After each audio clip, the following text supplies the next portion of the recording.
welcome back to my channel Dental Maestro।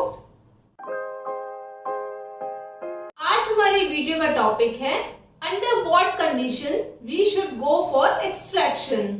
ऐसी कौन कौन सी वजह है, ऐसी कौन कौन सी कंडीशंस हैं जिसमें हमें दांत उखड़वाना पड़ता है। सबसे पहला आता है उसमें ग्रॉसली डिकेड टूथ, मीन्स बिल्कुल सड़ चुका है दांत, इसको हम बचा नहीं सकते, कुछ कर नहीं सकते और वहां पर इन्फेक्शन हुए जा रहा है, बार बार पस बन रहा है और हमें बार बार खाने में भी दिक्कत हो रही है, खाना अटक रहा है। तो उस कंडीशन में हमें उस दांत का लालच नहीं करना है और वहां पर हमें उस दांत को निकलवा देना चाहिए। दूसरी बात आती है क्रोनिक चीक बाइट, मीन्स कि हमारा गाल कट रहा है बार, मतलब एक लिमिट होती है कटने की, लेकिन वो ओवर लिमिट हो चुका है, बिल्कुल सही नहीं हो पा रहा।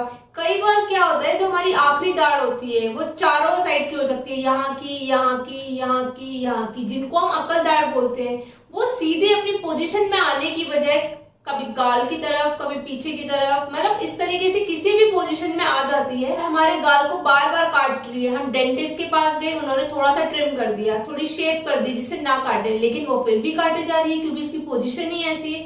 तो उस कंडीशन में भी हमें दांत का लालच नहीं करना है और उस दांत को निकलवा देना है, क्योंकि क्रोनिक चीक बाइट में lead to the malignancy, means बार बार गाल कटना, कहीं ऐसा ना हो वो कोई ऐसे छाले का रूप ले ले जिसके लिए हमें बाद में पछताना पड़े। तो इसलिए हमें उस कंडीशन में दांत को निकलवा देना चाहिए।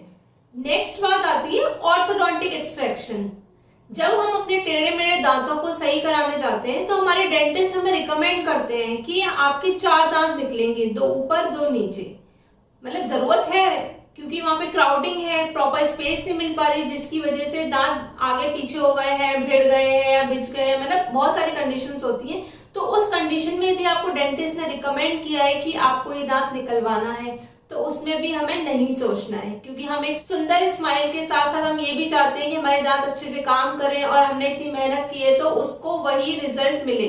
तो उस कंडीशन में भी हमें दांतों को निकलवाने के लिए ज्यादा नहीं सोचना है, अपना प्रॉपर अपॉइंटमेंट लीजिए और उसको एक्सट्रैक्ट करवा दीजिए। नेक्स्ट बात आती है कि हमारे मुंह में ऑलमोस्ट सारे दांत जा चुके हैं, जैसे 32 टीथ होते हैं, किसी में 30 भी मिल जाते हैं, तो एक मान के चलते हैं कि 30 टीथ है और सिर्फ 3-4 दांत बचे हैं, सारे निकल चुके हैं, अब हम खाना ही नहीं खा पा रहे, हमें बहुत प्रॉब्लम हो रही है। तो हम गए डेंटिस्ट के पास, उन्होंने हमें सजेस्ट किया कि इसके ऊपर 2 ऑप्शंस हैं, या तो आप पूरा डेंचर बनवा लीजिए, जैसा आपने देखा होगा लोगों को पत्ती सी पहनते हुए, डेंचर बनवा लीजिए, या फिर इम्प्लांट करा लीजिए। इम्प्लांट हम अभी नहीं करा सकते, ना अभी कराना नहीं चाहते, हम अभी दांत बनवाना चाहते हैं। तो उन्होंने हमें सजेस्ट किया कि ये जो आपके 1-2 दांत हैं उनको आप निकलवा दीजिए, क्योंकि क्या ना यही 2 दांत ऐसे हैं कि वो डेंचर प्रॉपर बनने ही नहीं देते, उनकी सेटिंग ढंग से होने ही नहीं देते। तो उन्होंने हमें रिकमेंड किया कि दांत भी आपके हेल्दी नहीं है इतने, तो आप इनको निकलवा दीजिए और पूरी प्लेट बनवा लीजिए। तो उस कंडीशन में भी हमें ज्यादा विचार नहीं करना है, हमें क्या करना है, दांत निकलवा दें और उसके बाद प्रॉपरली बढ़िया सी एक प्लेट बनवाएं। नेक्स्ट है हमारा ग्रेड 3 मोबिलिटी या फिर hopeless tooth, means grade 3 mobility. मैंने अभी मोबिलिटी के ऊपर कोई वीडियो नहीं बनाई है, मैं बाद में बनाऊंगी। मतलब एक लिमिट है दांत के हिलने की, मतलब बहुत ज्यादा इस डायरेक्शन में भी हिल रहा है, इसमें भी हिल रहा है और ऐसे भी हिल रहा है। तो उस कंडीशन में क्या हो चुका है, वहां इतना बोन लॉस हो चुका है कि फर्दर वो नहीं रुकेगा और आप कुछ उस दांत से खाने की कोशिश भी करेंगे तो उस दांत में आपको दर्द ही करेगा। तो उस कंडीशन में भी यदि आपको दर्द नहीं कर रहा, कोई दिक्कत नहीं कर रहा तो कोई बात नहीं, लेकिन आपको बहुत ज्यादा दिक्कत हो रही है, हिल रहा है कंटिन्यू, तो उस कंडीशन में भी दांत को निकलवा दिया जाए। और नेक्स्ट मैंने आपको बोला होपलेस टूथ। होपलेस मीन्स उसकी कोई आशा ही नहीं है, उसको हम बचा ही नहीं सकते, या तो वो ग्रॉसली डिकेड टूथ है या फिर हिल रहा है, तो उस कंडीशन में भी दांत को निकलवा देना है। नेक्स्ट है हमारा सुपरन्यूमरी टूथ, मतलब जो कि हमारे नॉर्मल दांतों के अलावा कोई और जो दांत होते हैं उनको हम सुपरन्यूमरी टूथ बोलते हैं। बहुत बार हमने देखा होगा, जैसे कि आप इस पिक्चर में देख सकते हैं कि 2 सेंट्रल, ये दोनों सेंटर के दांत, इसके बीच में एक छोटा सा दांत निकल आया जिसको हम मीजियोडाइंस बोलते हैं।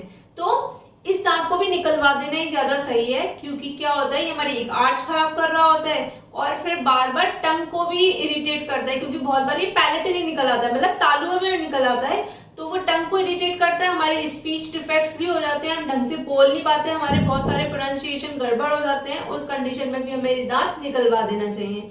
या फिर कुछ दांत होते हैं सुपरन्यूमरी, जैसे कि हाँ डिस्टल मोलर, मतलब जो हमारे लास्ट मोलर है उसके पीछे छोटा सा दांत है वो भी इरिटेट कर रहा है, परेशान कर रहा है, बार बार चीक बाइट कर रहा है, तो उस कंडीशन में भी हमें उसको निकलवा देना चाहिए।